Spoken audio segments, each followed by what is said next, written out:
Olá, pessoal. Na aula de artes de hoje, nós vamos estudar um pouquinho sobre a linguagem cinematográfica, algumas funções do roteirista, equipe de iluminação, não é? E vamos tentar entender um pouquinho quais são as tarefas aí dessa equipe de produção de filmes, ok? Bem, hoje nosso objetivo será analisar aí alguns termos, alguns conceitos, algumas técnicas da linguagem cinematográfica. Bem, pessoal, a linguagem cinematográfica, ela é uma linguagem que apresenta algumas convenções próprias, alguns termos, né? Na filmagem existe uma série de palavras, de conceitos próprios dessa linguagem. Enquanto a literatura, por exemplo, lida com as palavras para transmitir suas ideias, sentimentos, sensações, o cinema, a linguagem cinematográfica, usa as imagens para estabelecer a comunicação com o público. Aqui nós temos um exemplo, né, de uma primeira técnica que é o enquadramento, que consiste na seleção dos elementos que farão parte da imagem escolhida. Não é? Dois aspectos importantes são o ângulo e o plano. Então, pessoal, isso nos leva a entender que a imagem ela é um objeto construído, ela é organizada, ela é selecionada, os objetos, os espaços, os gestos, não é? O enquadramento. Então, isso nos leva a compreender a imagem como uma construção simbólica, não é? Uma seleção do lugar, da posição dos personagens, dos objetos, da disposição, do ambiente, da iluminação. Então, a linguagem, a imagem, ela é uma construção simbólica. E, bem, uma das técnicas é a regra dos terços, não é? Essa técnica, né, de composição em que são traçadas quatro linhas dividindo o quadro em 9 partes. Então, como nós temos aqui na imagem, né, quatro linhas, duas linhas na vertical, duas linhas na horizontal, e nos pontos de encontro aqui, nós temos os principais elementos da imagem. Então, os principais elementos da imagem devem estar presentes nos pontos de encontro, ou seja, na intersecção entre as linhas horizontais e as linhas verticais, ok? Então, nós temos aqui na vertical, na horizontal, nos pontos de encontro, nós temos os elementos centrais da imagem. Nenhum outro elemento é o plano, não é? Ele é o principal componente do enquadramento e ele determina a distância entre o objeto que será filmado e a câmera. Então, nós temos aqui três características. O primeiríssimo plano, ou close, nele a figura humana está enquadrada acima dos ombros. Já no primeiro plano, a figura humana está enquadrada acima do busto. E também, no plano geral, o campo visual é aberto e revela todo o cenário. Então, nós temos aqui diferentes ângulos, né? Diferentes formas de abordar o plano e também de acordo com o distanciamento que a câmera estabelece com aí o objeto filmado.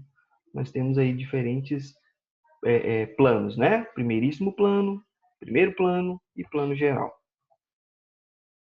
Bem, já o ângulo, pessoal, ele refere-se, né, à posição da câmera que está em relação ao que está sendo filmado. Então, a mudança do ângulo, ela vai provocar uma série de alterações na imagem. Por exemplo, no ângulo normal, a câmera está posicionada no nível dos olhos da pessoa que está sendo filmada. Já no contra-plongé, se refere, né, quando o tema é filmado de baixo para cima, com a câmera abaixo dos níveis dos olhos. Então, nesse caso aí, geralmente a impressão de superioridade, de exaltação, de grandiosidade. Então, imagens, né, filmadas de baixo para cima, abaixo do nível dos olhos, elas sugerem a ideia de superioridade. Já o plongé é a filmagem feita de cima para baixo com a câmera acima do nível dos olhos. E nessa técnica, nesse ângulo, já é o contrário, tende a apequenar as coisas, né? Transformar o indivíduo em uma representação menor do que ele apresenta. Temos também os movimentos de câmera. Esses movimentos, né, que a gente quase não percebe durante as filmagens, mas eles provocam vários efeitos no objeto filmado. Temos os movimentos dentro do quadro, não é? Quando a câmera permanece parada e as pessoas ou objetos mudam de posição, aproximando-se ou afastando-se em deslocamento lateral. Então, a câmera vai permanecer aí parada, enquanto as pessoas e os objetos vão mudar de lugar. Na visão panorâmica aí, né, na filmagem aí, no movimento panorâmico, a câmera faz um movimento de rotação sobre o próprio eixo, para cima e para baixo, ou da direita para a esquerda. Quando o movimento é realizado na vertical, também pode ser chamado de tilt. Então, esse é um movimento aí que a câmera pode fazer, rotação sobre o seu próprio eixo, como já indica aqui, não é? Para cima e para baixo, da direita para a esquerda. Temos também o traveling. Nesse movimento, a câmera desloca-se sobre um trilho, como nós temos aqui na imagem, representando o movimento, né, da câmera através de uma espécie de trilho aí.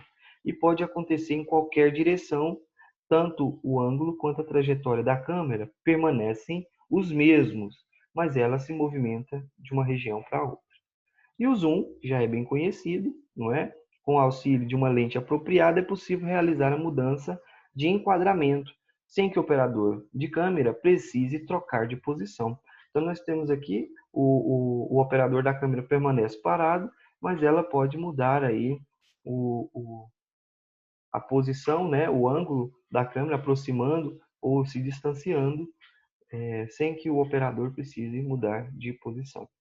Bem, um elemento importante é a produção cinematográfica está passando por uma série de transformações através do avanço tecnológico.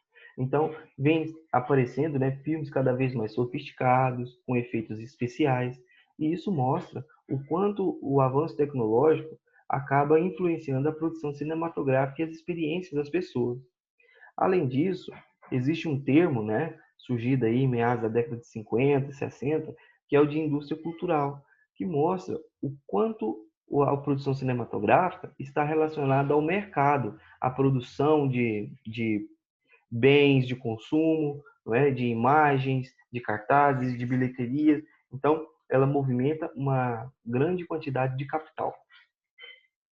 Bem, uma das formas de representar uma história, né, que será filmada é através do roteiro.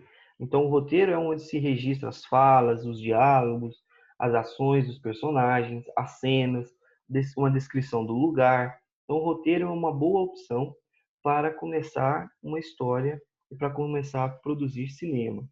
Um dos elementos é o argumento, que é uma espécie de síntese da história com começo, meio e fim. Temos também, pessoal, o storyboard, né? A storyboard que é a história em quadrinhos, como nós temos representado aqui essa história. Você já percebeu o que está acontecendo nessa história?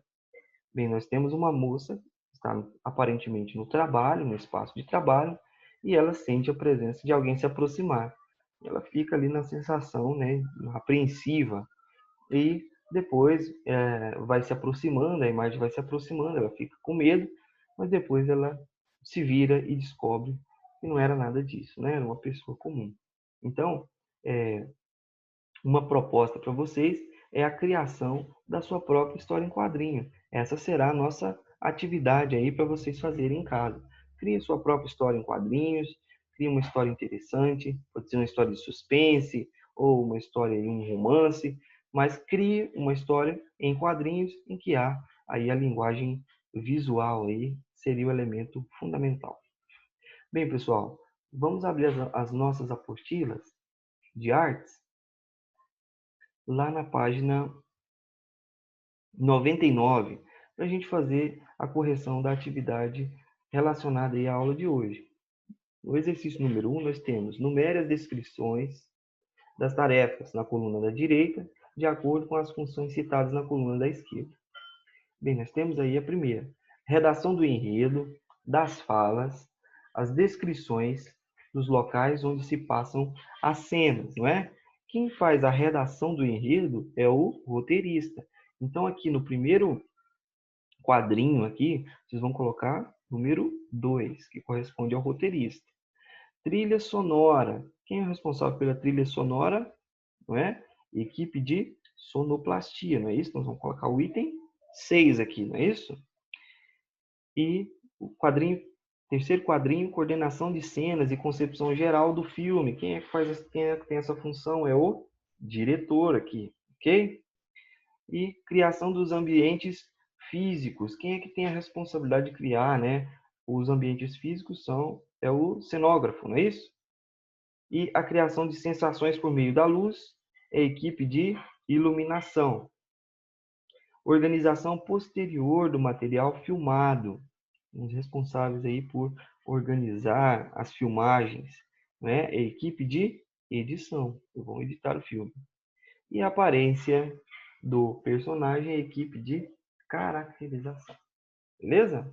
Bem, pessoal, espero que tenham feito a correção, né? Na próxima aula, nós daremos continuidade nos nossos estudos. Forte abraço e até lá!